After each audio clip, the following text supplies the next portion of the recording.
क्या पढ़ा रहे थे? हड़प्पा सभ्यता के स्थल।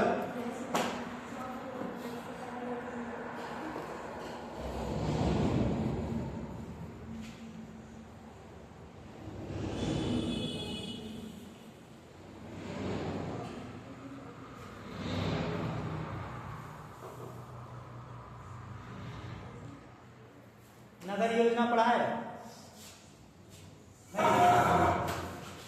नगर योजना आज पढ़ाएंगे। नगर योजना, नगर योजना मतलब नगरों की बसावट कैसी थी हड़प्पा सभ्यता में। ठीक है, जो खुदाई मिला है एनसीईआरटी बुक है, नहीं बोला है तो देखो,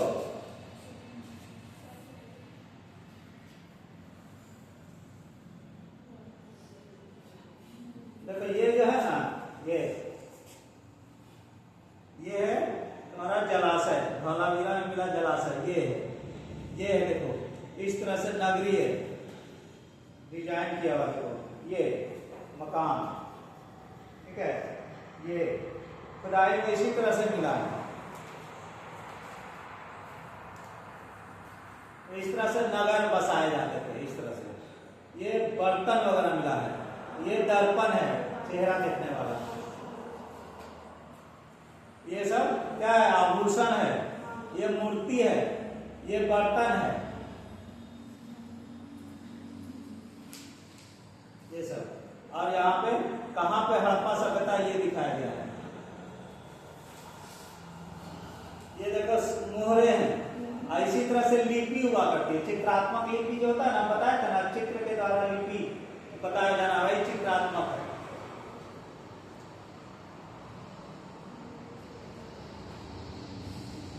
इसके बारे में पढ़ाएंगे अभी। ठीक है, योगी का पुरोहित राजा है और हड़प्पा सभ्यता का अंत है।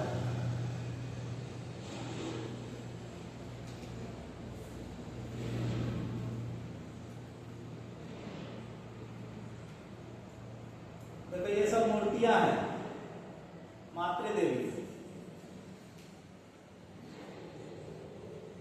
ये देखो हल का खिलौना गाड़ी, बैल है लगा हुआ, ये हल है। ठीक है, बैलगाड़ी जैसा। और ये देखो, ये दिख रहा है क्या है? ये मानव कंकाल है, अस्थि मानव कंकाल। ठीक है, तो ये मानव कंकाल इसी तरह से मिलता है पहले के लोग। ये सारी चीजों को हम लोग पढ़ेंगे अभी। तो नगर योजना जो है, नगर कैसा था, नगर किस प्रकार का था, ये हम देखने का प्रयास करेंगे आज। ये नगर कैसा बनाया गया था।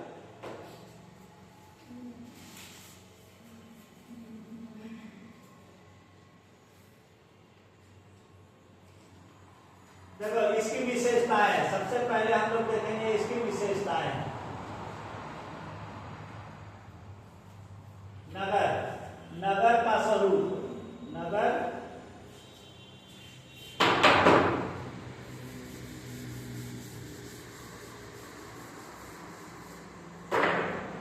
नगर का स्वरूप। सबसे पहले हम लिखेंगे कि हड़प्पा सभ्यता कैसी सभ्यता थी? नगरीय सभ्यता थी। नगरीय सभ्यता, नगरीय सभ्यता। ठीक है, नगरीय सभ्यता थी हड़प्पा सभ्यता।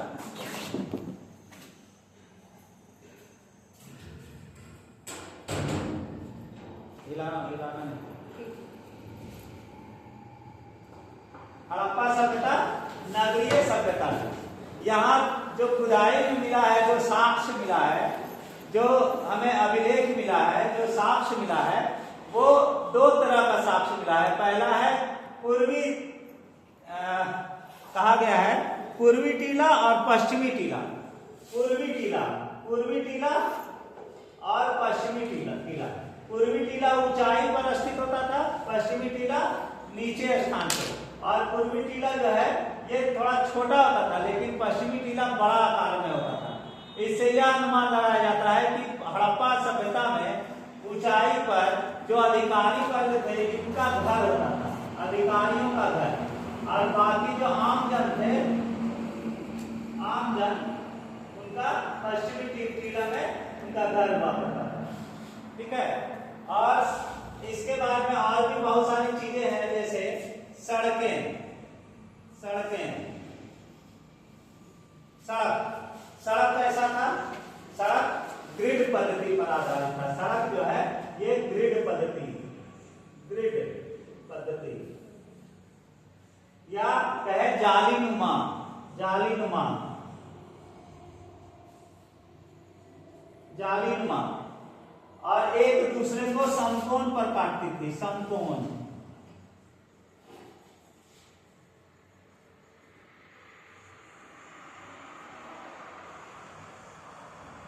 एक दूसरे को समकोण पर काटती थी, जैसे इस तरह से, इस तरह से। ठीक है। इधर घर हुआ करते थे, इधर घर हुआ करते थे।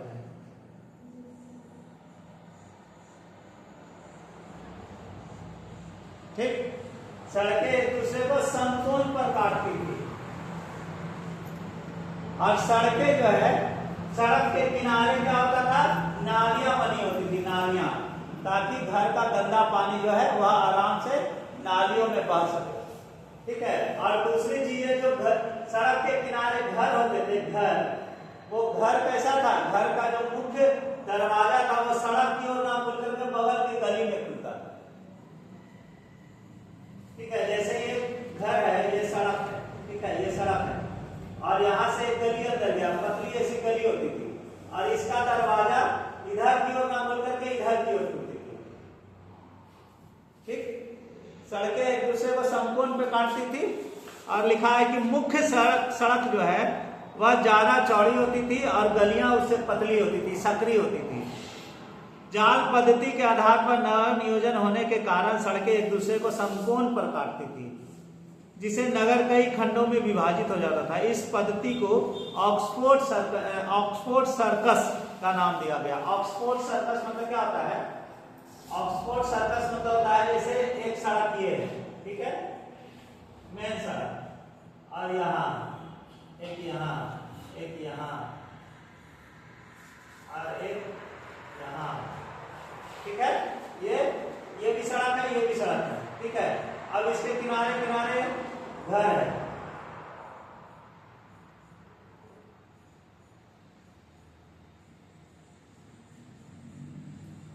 तो नगर क्या हो गया? ये डिवाइड हो गया ना। जैसे आज भी हम कहते हैं इधर पचमहला है, इधर चिलौंजा है, इधर लोदीपुर है, इधर लालगंज है, तो ये तो मोहल्ला का नाम रखा गया। लेकिन जब सड़कें एक दूसरे को काटती है तो शहर क्या हो जाता है? विखंडित हो जाता है, अलग अलग खंडों में विभाजित हो जाता है। इसको क्या कहते हैं? ऑक्सफोर्ड सर्कस, ऑक्सफोर्ड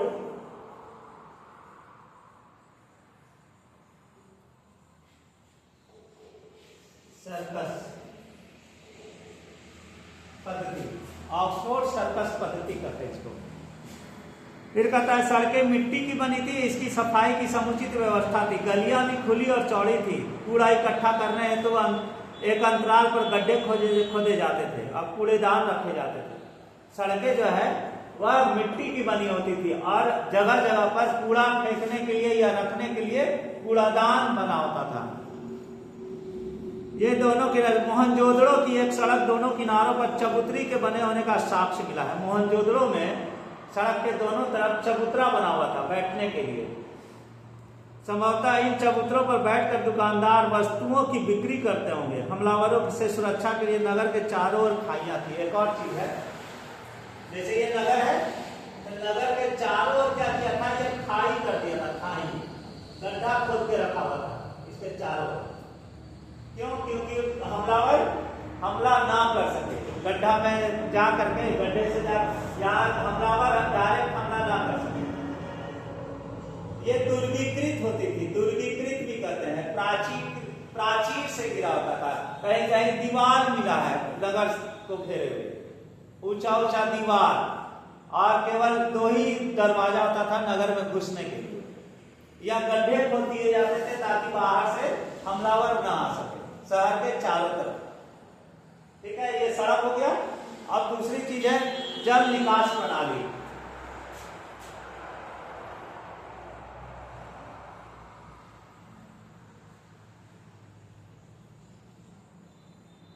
जल निकास प्रणाली, जल निकास मतलब घरों से बहने वाला जो वेस्टेज है, वेस्ट वाटर, जो बेकार पानी है, गंदा पानी है, वो कैसे निकलता था। तो चूंकि हम बोले कि सड़कों के दोनों तरफ क्या होता था, नालियां बनी होती थी, जिससे कि घरों का जो गंदा पानी है वह नालियों के द्वारा बाहर जाया जा सके। और दूसरी चीज है कि जो नालियां बनी होती थी वो ढकी भी होती थी, नालियां जो है वो ढकी भी होती थी। आज भी नाली ढकी भी होती है ना। और जगह जगह पर एक मेन होल होता था जिसमें उतर करके आसानी से उस नाली की सफाई लोग करते थे। ठीक है, इसमें लिखता है कि मोहनजोदड़ो की नगर योजना नियोजन एक प्रमुख विशेषता यहाँ की एक जल निकास प्रणाली भी थी। यहाँ के अधिकांश भवन में निजी कुएं और स्नानागार होते थे। अधिकांश घरों में अपना कुआं होता था और शौचालय आदि वगैरह, स्नानागार होते थे, शौचालय होते थे, रसोई घर होते थे। और सभी का गंदा पानी जो है एक छोटी नालियों से निकलकर गली की नाली में आता था और गली की नाली को मुख्य सड़क के नाली के दोनों किनारे जो बनी पक्की नालियों से जोड़ा जाता था। तो घर में किचन होता था, बाथरूम होता था, स्नानागार होता था, कुआं होता था। तो जो पानी है वह पानी गली से में एक नाली वहां से जुड़ता था और गली के नाली से ये मेन रोड पे आकर के बड़े नालियों में गिराया जाता था। ठीक है, याद भी होता है इस तरह से। गली की नाली को मुख्य सड़क के दोनों ओर पक्की ईंटों से पक्की नालियों से जोड़ा गया था। मुख्य सड़क के दोनों ओर बनी नालियों को पत्थर अथवा शिलाओं द्वारा ढका जाता था। नालियों की सफाई या कूड़ा करकट निकालने के लिए बीच बीच में मोखे यानी मेन होल बनाया जाता था। इस प्रकार नालियों की अद्भुत विशेषता उस काल में अन्य किसी भी सभ्यता में नजर नहीं आता है। तीसरा है स्नानागार।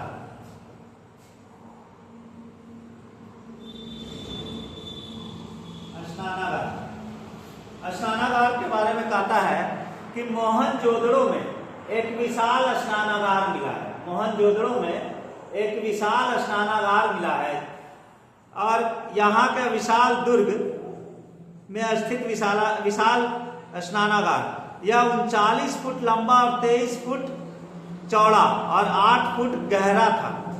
इसमें उतरने के लिए उत्तर एवं दक्षिण की ओर से सीढ़ियां बनी हुई थी। स्नानागार जो था, स्नानागार मिला है, उत्तर और दक्षिण में सीढ़ियां रहती थी उतरने के लिए। ठीक है, उत्तर और दक्षिण में सीढ़ियां रहती थी और स्नानागार का फर्श जो है नीचे पानी इसमें भरा रहता था और नीचे का जो फर्श है वह पक्की ईंटों का बना हुआ था, पक्की ईंटों का। और इस स्नानागार के बारे में कहा जाता है कि यहाँ कोई धार्मिक अनुष्ठान जब होता था तब यहाँ लोग धार्मिक अनुष्ठान करने से पहले जो स्नान करने का नियम था वो यहाँ आकर के नहाते थे। धार्मिक अनुष्ठान क्या होता है? धार्मिक अनुष्ठान क्या? पूजा हो गया, शादी विवाह, कुछ भी ऐसा कुछ हुआ जो घर में ऐसा बहुत सारे लोग आते थे तो यहाँ स्नान करने के लिए आते थे धार्मिक अनुष्ठानों में।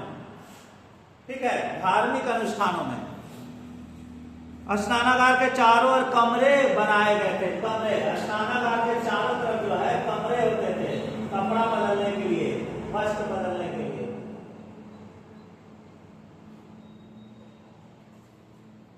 ठीक है, कमरे होते थे और स्नानागार के जल के निकास की व्यवस्था थी। स्वच्छ पानी को कुएं द्वारा स्नानागार में लाया जाता था। वस्तुतः यह स्नानागार तत्कालीन उन्नत तकनीक का परिचायक है। देखो होता क्या था ना कि स्नानागार के बगल में एक कुआं था, कुआं। ठीक है, इससे स्वच्छ पानी इसमें आता था और इस बगल में एक नाली था, गंदा पानी इसमें से बाहर निकाला जाता था ताकि पानी हमेशा स्वच्छ रहे। यह तत्कालीन थी उस समय जो जब हड़प्पा सभ्यता थी, आज से करीब 3500 साल पहले, 4000 साल पहले, उस समय पूरे विश्व में जितनी सभ्यताएं थी ऐसा स्नानागार कहीं नहीं मिला। ठीक है, अब तीसरा है अन्नागार। अन्नागार, अन्नागार मतलब अनाज रखने अन्नागार के बारे में कहता है कि मोहनजोदड़ो में 45.72 मीटर लंबा एवं 22.86 मीटर चौड़ा एक अन्नागार मिला है। हड़प्पा के दुर्ग में भी 12 धान्य कोठार पाए गए हैं। ये 2 कतारों में 6 की संख्या में है।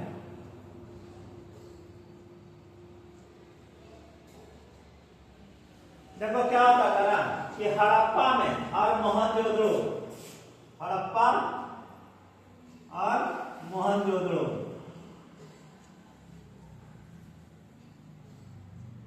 में अन्नागार, दोनों जगह अन्नागार मिला है।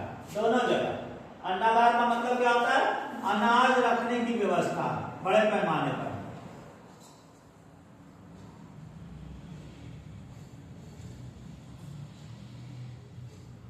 अनाज रखने की व्यवस्था, इसका मतलब है कि वहां ज्यादातर नदियों के मुहाने पर, नदी के किनारे अन्नागार मिले, यानी कि लोग नदी के द्वारा नाव से अनाज लाते थे और इन अन्नागारों में रखते थे।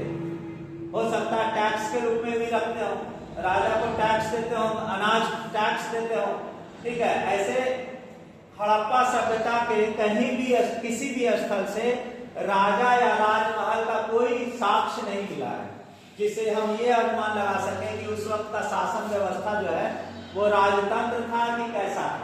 लेकिन कुछ विद्वान कहते हैं कि वहां राजतंत्र नहीं था, व्यापारियों का शासन था वहां हड़प्पा सभ्यता में, ठीक है। अन्नागार है, ये अन्नागार बना हुआ होता है। अन्नागार जो है ना, इस तरह से अन्नागार है, मान लिया इस तरह से, ठीक है। और यहाँ निकालने के लिए जगह है, यहाँ डाला, यहाँ निकालने के लिए जगह होता है ना अनाज। और दूसरी बात की इसमें मिट्टी में फंसा हुआ अनाज का जो बीज है, वो टुकड़ा है, वो कुछ मिला है, तब इससे अनुमान लगाया जाए कि ये अन्नागार, ठीक है, अन्नागार। और इसमें हवा आने जाने का भी व्यवस्था था कि अनाज खराब ना हो। और अगला है ईंटे। देखो ईंट कई जगह जो है, ईंट जो है बहुत इंपॉर्टेंट है घर बनाने के लिए। तो ईंटों का प्रयोग, पक्की ईंटों का प्रयोग होता था, पक्की हुई ईंटें, पक्की हुई। आज भी हम लोग पक्की हुई ईंटें का प्रयोग करते हैं। कई जगह चानूदड़ो है, कालीबंगा है, ये सब स्थानों से तो अलंकृत ईंट मिला है, यानी कि डिजाइन किया हुआ ईंट, इसे फूल माला बना हुआ है, अलंकृत ईंटें भी मिली है। तो ये है पूरा नगरीय व्यवस्था, नगर नियोजन प्रणाली, ठीक है। लिखो हेडिंग तो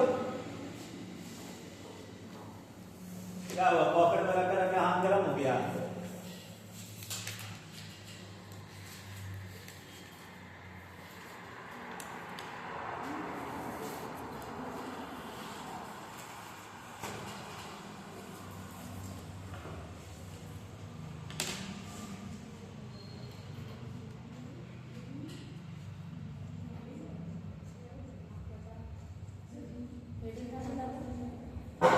नगर नियोजन, नगर नियोजन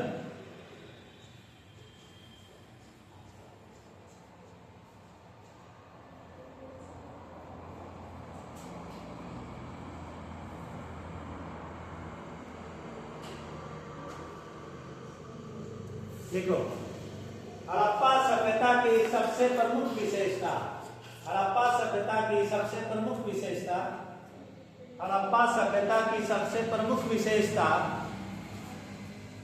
हड़प्पा सभ्यता की सबसे प्रमुख विशेषता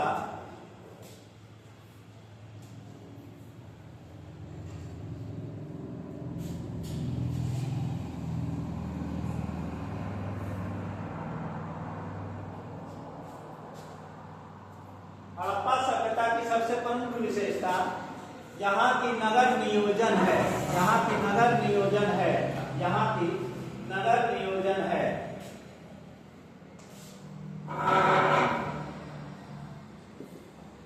नगर नियोजन है।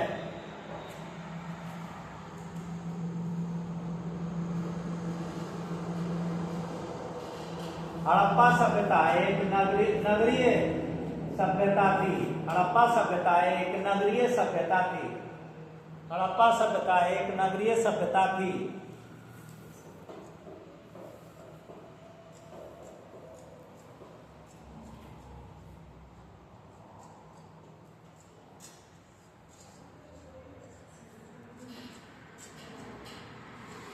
हड़प्पा और मोहनजोदड़ो, हाँ, हड़प्पा और मोहनजोदड़ो की खुदाई में, हड़प्पा और मोहनजोदड़ो की खुदाई में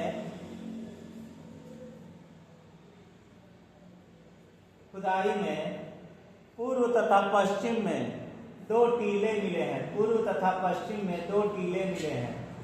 हड़प्पा और मोहनजोदड़ो की खुदाई में पूर्व तथा पश्चिम की 2 टीले मिले हैं।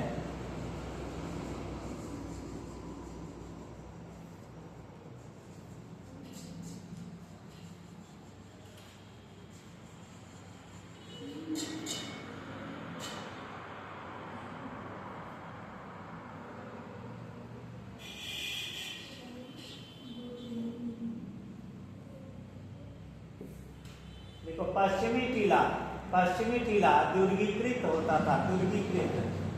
पश्चिमी टीला दुर्गीकृत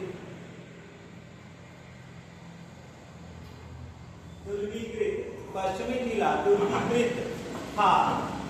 पश्चिमी टीला दुर्गीकृत था।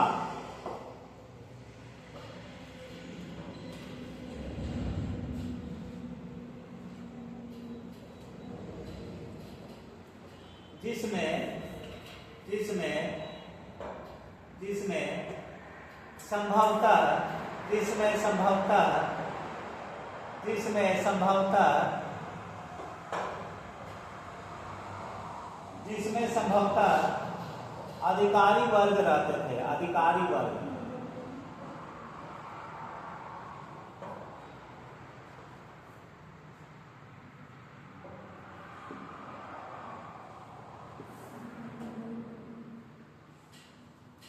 तुम लिख रही है, लिखिए, लिख लेती है ना तुम बोलने पर? ठीक, लिखो, नीचे लिखो, पैराग्राफ चेंज करके, पैराग्राफ चेंज बीच में से। इस सभ्यता की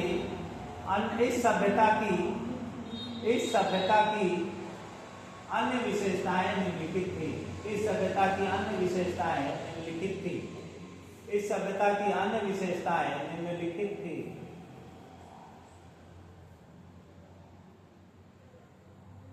अन्य विशेषताएं निम्नलिखित थी।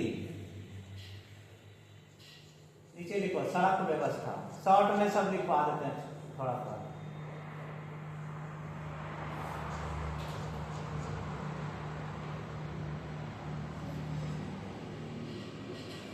निम्नलिखित थी, नीचे लिखो पहला सड़कें, सड़क व्यवस्था। हाँ, सड़क व्यवस्था लिखो डैश। सड़कें एक दूसरे को समकोण पर काटती थी। सड़कें एक दूसरे को समकोण पर काटती थी। सड़कें एक दूसरे को समकोण पर काटती थी। सड़कें एक दूसरे को समकोण पर काटती थी।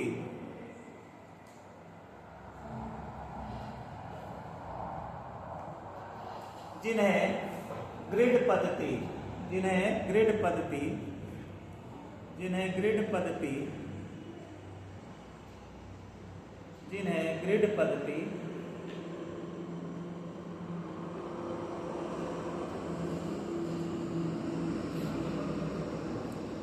ब्रैकेट में लिख दो जाल पद्धति कहा जाता है।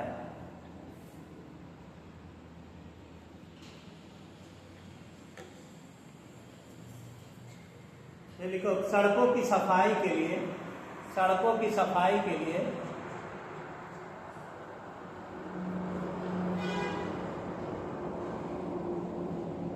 समुचित व्यवस्था थी। सड़कों की सफाई के लिए समुचित व्यवस्था थी।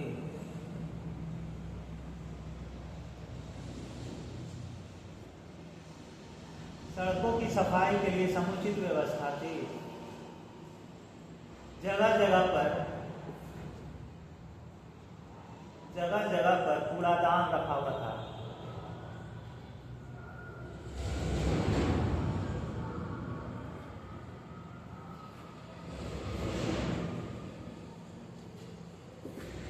दूसरा,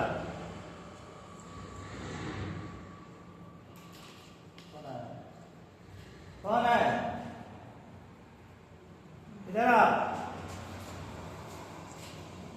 अच्छा, हाँ हाँ, अच्छा हाँ, खत्म आए थे। लगाया नहीं सर उसको। अगला पॉइंट लिखो, जल निकास प्रणाली।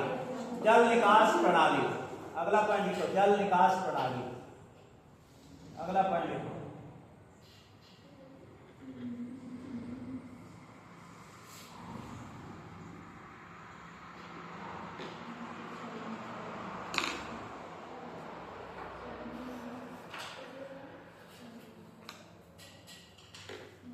मोहनजोदड़ो नगर की एक प्रमुख विशेषता, मोहनजोदड़ो नगर की एक प्रमुख विशेषता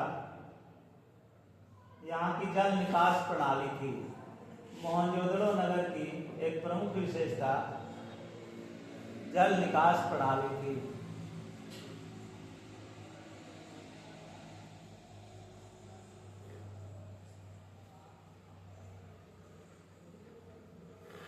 सड़कों के दोनों किनारे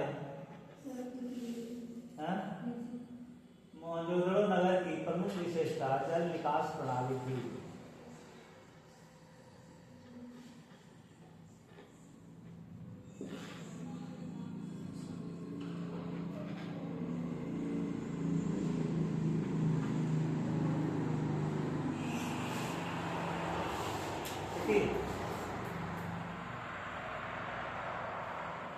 क्या लिखा है?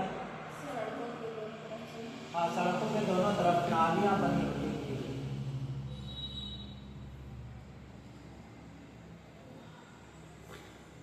सड़कों के दोनों तरफ नालियां बनी होती थी।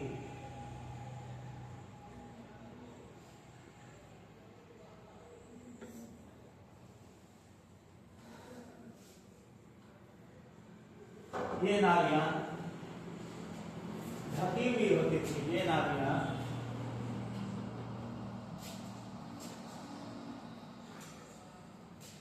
नालियां ढकी हुई होती थी।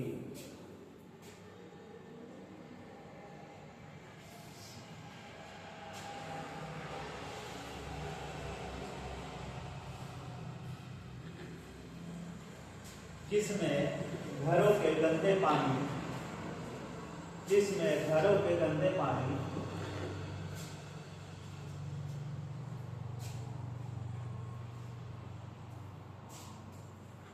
बहाए जाते थे। बहाए जाते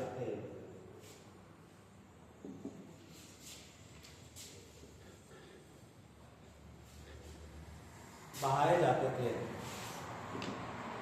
फिर तीसरा लिखो। तीसरा क्या लिखा है? स्नानागार। स्नानागार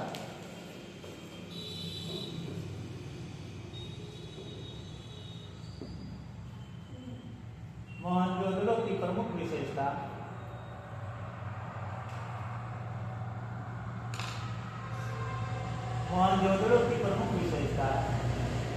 एक विशाल स्नानागार था।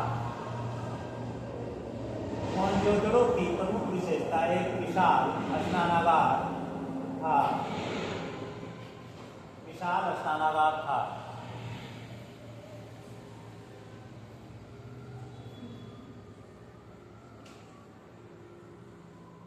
इसमें उतरने के लिए विशाल स्नानागार था।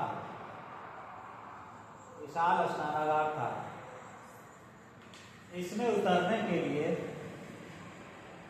दोनों तरफ सीढ़ियां बनी हुई थी।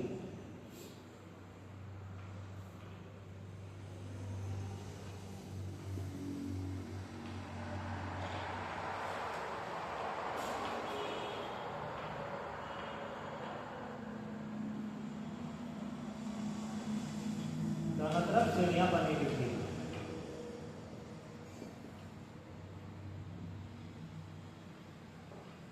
स्वच्छ पानी के लिए बगल के कुएं से स्वच्छ पानी के लिए बगल में एक कुआं था।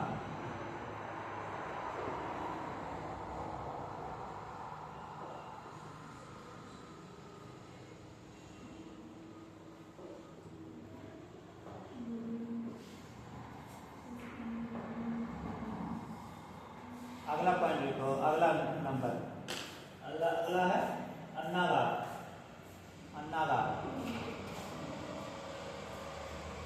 अन्नागार वहाँ आ जाओ। अन्नागार अन्नागार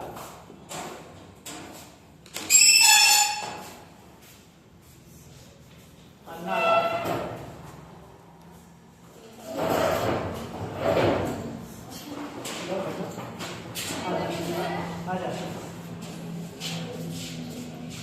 अन्नागार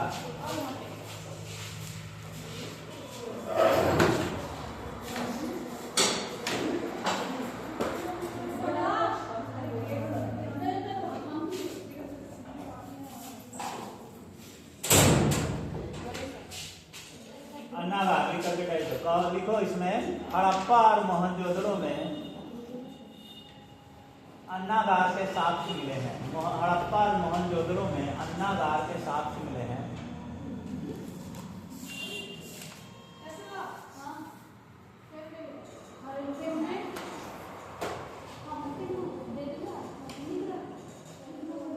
हड़प्पा और मोहनजोदड़ो में अन्नागार के साक्ष्य मिले हैं।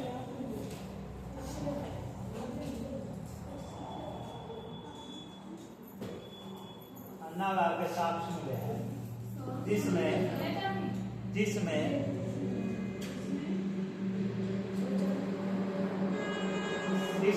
अन्न को सुरक्षित रखा जाता था। जिसमें अन्न को सुरक्षित रखा जाता था।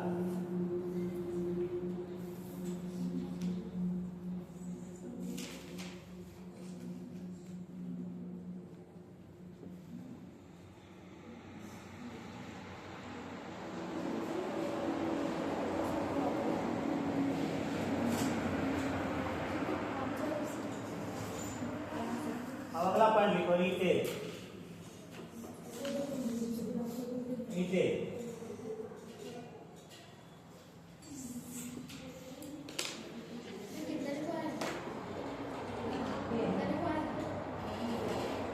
ईंटे लिख कर मिटाई दो। लिखो तत्कालीन ऐसे लिखो। तत्कालीन सभ्यता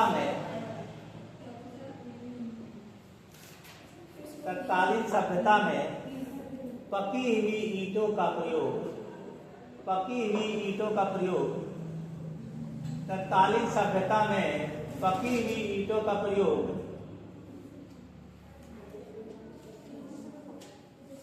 केवल हड़प्पा सभ्यता में ही होता था।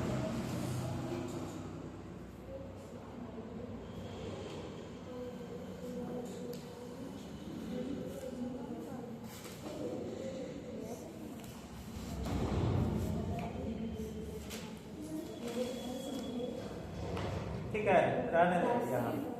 अब अगला पॉइंट राजनीतिक।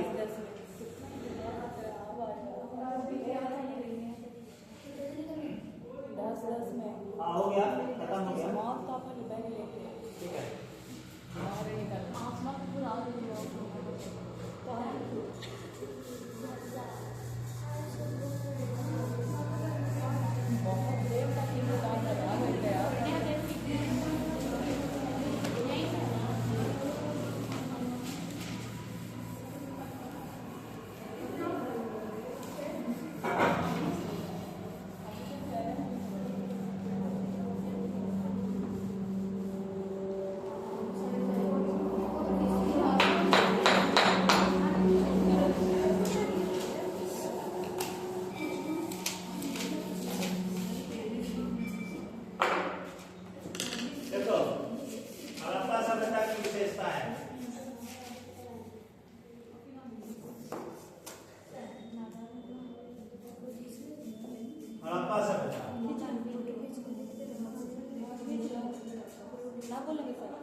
10 दोबारा अच्छा देखिए लड़का सब है सागर भी गया है और लड़का मल्लू भी गया है पार्सल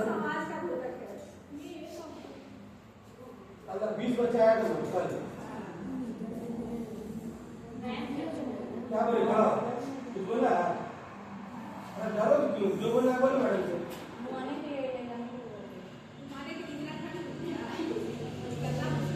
लास्ट जनवरी में लेके चली जाना लास्ट जनवरी में देखिए मैडम सोचेगी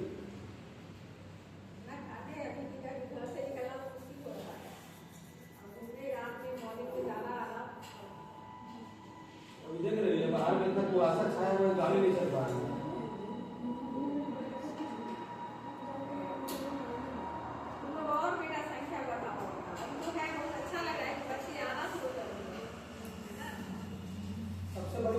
सबसे बड़ी बात है कि इतना ठंड में ही लोग आए सबसे बड़ी बात इसका मतलब ये रेगुलर है जो दिक्कत है बाबू अपना मैडम से तुम लोग बोल सकते जो भी दिक्कत है देखो यहाँ पर जितना लड़की है रेगुलर आ रही है जी ऐसा बच्चा जिसको किट नहीं मिला है सबको मिल जाएगा ईमानदारी से आओ हर सुविधा तुम लोग को जो भी सरकार के द्वारा आएगा मिलते रहे टाइम पे पढ़ाई हो रहा है सब सब्जेक्ट हो रहा है ना जी बस स्कूल आने में क्या दिक्कत है जब सब चीज होवे करता है स्कूल आइए डेली जाइए जरूरत नहीं पड़ेगा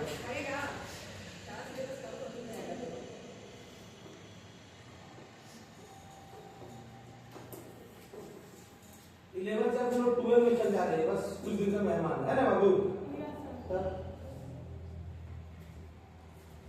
थोड़ा सा इनको कर दीजिए। हो गया टाइम हाँ हो गया तुरंत इस पर थोड़ा सा कर दो।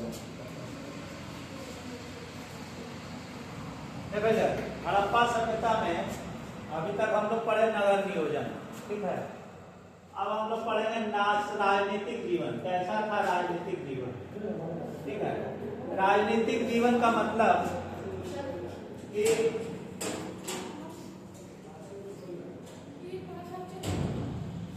राजनीतिक जीवन का मतलब होता है कि कैसा शासन व्यवस्था था देखो ध्यान दो इधर क्योंकि हड़प्पा सभ्यता में बहुत सारे स्थल मिले मोहनजोदड़ो कल लिखवाए ना मोहनजोदड़ो हड़प्पा चानूदड़ो कालीबंगा लोथल ठीक है आलमगीरपुर सुक्कामेंडोर दायमाबाद बुर्जहोम ये सब स्थान इतना बड़ा क्षेत्र था देखो बात नहीं इधर ध्यान दो नगमा लिखना बाद में पहले समझ लो उस बाद में लिखा जाएगा देख लो इधर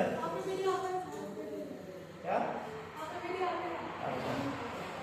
देख लो पहले देखो इधर क्या है ना कि अब हम लोग देखेंगे कि इतना बड़ा सभ्यता जो था आखिर इस सभ्यता को किस तरह से चलाया जाता था ऐसे तो नहीं चलेगा कोई ना कोई शासन व्यवस्था तो होगी तो ऐसा कोई भी साक्ष्य नहीं मिला अभी तक कि हमें पता चले कि यहाँ का राजनीतिक तंत्र कैसा था शासन व्यवस्था कैसा था जैसे महल नहीं मिला जैसे कोई राजा का कोई चिन्ह नहीं मिला ऐसे तो मैके और गॉर्डन चाइल्ड का कहना है कि नहीं यहाँ जो है व्यापारियों का शासन व्यवस्था था व्यापारी लोग शासन करते थे व्यापारी मतलब सामान बेचने वाले यही लोग शासन करते थे नगर में अपना एक अलग अलग शासन व्यवस्था स्थापित किए हुए ठीक है तो राजनीतिक जीवन में अभी पूर्ण रूप से अभी पता नहीं चला है ठीक है अब इसमें कहता है कि दुर्गीकृत था और एक हम अभी लिखवाए पश्चिमी टीला और पूर्वी टीला तो पूर्वी टीला जो है पश्चिमी टीला जो है वह अधिकारियों का घर निवास होता था वो ऊंचे स्थान पे होता था पूर्वी टीला बड़ा होता था जो नीचे स्थान पे होता था जहाँ सामान्य लोग रहते थे तो इसका मतलब अधिकारी वर्ग भी होगा यानी कि समाज में एक तरह से कह सकते हैं ना कि विभाजन भी देखने को मिलता है कि अमीर लोग हैं जो ऊंचा में रह रहे हैं गरीब लोग नीचा यानी कि विभाजन है यहाँ ठीक है तो ये विभाजन भी देखने को मिलता है इसके बाद यात्रियों को ठहराने के लिए बहुत सारे सराय थी जैसे व्यापारी जो है एक स्थान से दूसरे स्थान जाते थे तो वो ठहरने के लिए सरायों का प्रयोग सराय समझते सराय सराय मतलब धर्मशाला जैसा जहां ठहरा जा सके ठीक है धर्म, शासन में धर्म की प्रधानता थी। जनता से कर के रूप में अनाज लिया जाता था। अभी बोले कि अन्नागार जो है कर के रूप में अनाज लिया जाता था, कर के रूप में अनाज। हम अभी क्या बोले कि हड़प्पा और मोहनजोदड़ो में बड़े बड़े अन्नागार मिले, बड़ा बड़ा अन्नागार है, अन्नागार, ठीक है, अन्नागार। यहाँ अनाज रखा जाता था। ये कहाँ से आता था अनाज? तो ये अनुमान लगाया गया कि लोगों से कर के रूप में अनाज लेते थे, ठीक है। तो इस तरह से शासन व्यवस्था चलती थी। विद्वानों के अनुसार हड़प्पा सभ्यता का शासन व्यापारी वर्ग के हाथों में था। इस तर्क का प्रमुख आधार था हड़प्पा वासी युद्ध प्रिय नहीं थे। देखो क्या होता है ना कि हम जो साक्ष्य मिला है, जो उस समय का साक्ष्य मिला, उन चीजों का अध्ययन करते हैं या पाते हैं कि कैसे लोग रहते थे। अब जैसे मान लिया कि तलवार नहीं मिल रहा है, कोई युद्ध सामग्री नहीं मिल रहा है, इसका मतलब हम अनुमान लगाते हैं हड़प्पा वासी जो है युद्ध प्रिय नहीं थे, युद्ध नहीं करते थे। किसी का तलवार नहीं मिला, कहीं कुछ नहीं मिला, तो इसका मतलब युद्ध नहीं करते थे, व्यापार करते थे, सबसे अधिक व्यापार करते थे, ठीक है। अब दूसरा है सामाजिक जीवन। यहाँ आ जाओ आप, सामाजिक जीवन। सामाजिक जीवन में हम लोग देखते हैं कि जितना भी खुदाई में मूर्ति मिला है, मूर्ति वो ज्यादातर स्त्रियों की मेन मूर्तियां मिली है, स्त्रियों की, ठीक है। एक मूर्ति हम कल बताए थे, मातृ देवी की मूर्ति, उर्वरता की देवी, एक स्त्री का मूर्ति है और उसके गर्भ से पौधा निकलता हुआ दिखाया गया है, ठीक है। तो ये मातृ देवी है। इसका मतलब समाज जो है कैसा था? मातृसत्तात्मक था, मातृसत्तात्मक। इसका मतलब क्या होता है? आज हम जो जिस समाज में अभी रहते हैं वहां हम लोग पितृसत्तात्मक में रहते हैं। पितृसत्तात्मक मतलब होता है कि जो भी फैसला होगा वो पिता लेंगे, और पिता के बाद, पिता के मरने के बाद सारी संपत्ति उनके बेटों के नाम होती है, बेटियों के नाम नहीं। तो ये पितृसत्तात्मक होता है।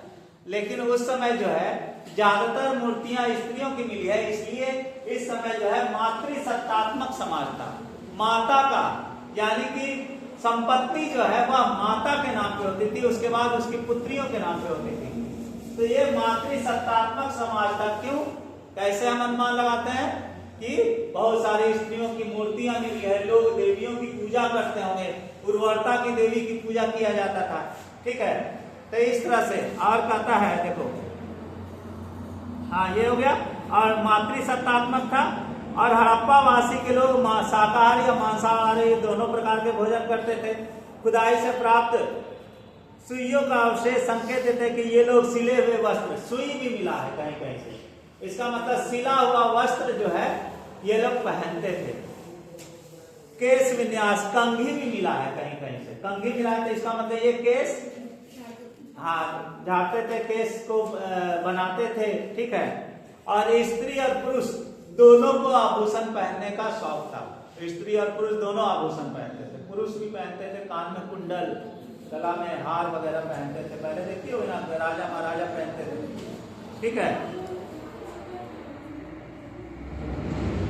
और इनका जो आभूषण है कीमती पत्थरों से बना होता था, हाथी दांत से, हड्डी से और शंख से बने होते थे, शंख। ये सारी चीजें हैं।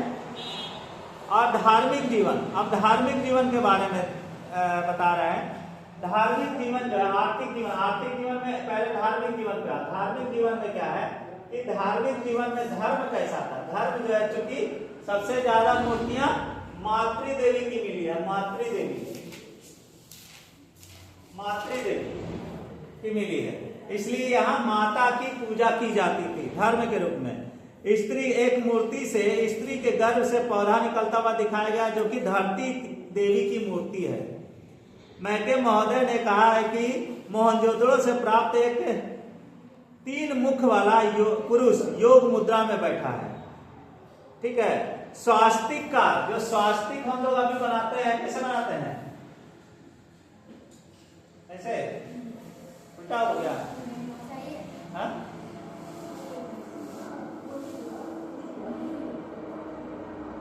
ऐसा नहीं, उल्टा हो गया, यही है। तो स्वास्तिक का जो चिन्ह है ना, हड़प्पा सभ्यता से ही मिला है। स्वास्तिक का चिन्ह कालीबंगा लोथल से ईंटों की बनी वेदी मिलती है। अग्नि पूजा वेदी, अग्नि पूजा का साक्ष्य मिला है। ठीक है, यानी कि जैसे यज्ञ करते हैं ना, तो बीच में एक वेदी बनाते हैं ईंट का, जिसमें अग्नि हवन कुंड बनाते हैं, वो कालीबंगा से मिला है। मृतक संस्कार, अब देखो यहाँ मृतक संस्कार, एक और चीज इसमें आता है, मृतक संस्कार कैसा था। मृतक संस्कार देखो, मृतक संस्कार मतलब जो आदमी मर जाए उसको कैसे मतलब संस्कार किया जाता है। तो 3 प्रकार के संस्कार थे। पहला था आंशिक समाधान, ठीक है, पूर्ण समाधिकरण, आंशिक समाधिकरण और दाह संस्कार। पूर्ण समाधिकरण, आंशिक समाधिकरण और दाह संस्कार। पूर्ण समाधिकरण में क्या होता था कि व्यक्ति मर जाता था तो उसको जो है गड्ढा खोद करके पूरी तरह लेटा करके उसको दफन कर दिए। और एक होता है आंशिक समाधान। आंशिक समाधान में क्या होता था कि जो मर गया उसको ले जाकर के जंगल में छोड़ देते थे और कई सारे जंगली जानवर पक्षी उसको नोच के खा गए, और तब जब कुछ दिनों के बाद जाते थे, जो हड्डी बचता था, जो अवशेष बचता था, उसको ला करके फिर उसको दफन करते थे, गड्ढा खोद करके उसमें दफन कर देते थे। और दाह संस्कार जिसमें सबको जलाया जाता था, ठीक है, तो जलाया जाने वाला। तो ये 3 प्रकार के समाधान मौजूद थे उस समय। इसके बाद आर्थिक जीवन में कहता है, आर्थिक जीवन में 3 प्रकार की चीजें थी। कृषि, पशुपालन